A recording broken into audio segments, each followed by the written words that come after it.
ইস, দাঁড়ায় প্রস্তাব করতেছে রে, কি জঘন্য কাজ করতেছে রে ভাই। আহা আহা। ছোট ভাই দাঁড়াও দাঁড়াও দাঁড়াও, তুমি কি দাঁড়ায় প্রস্তাব করলা ভাই? জি।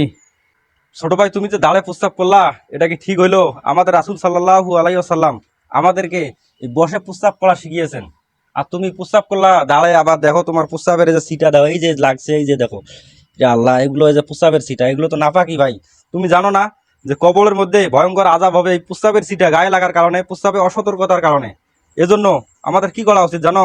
অবশ্যই বসে প্রস্তাব করতে হবে, এবং প্রস্তাবের সিটা যেন গায়ে না লাগে সেদিকে লক্ষ্য রাখতে হবে। তুমি কি বুঝতে পারছো আমার কথা ভাই?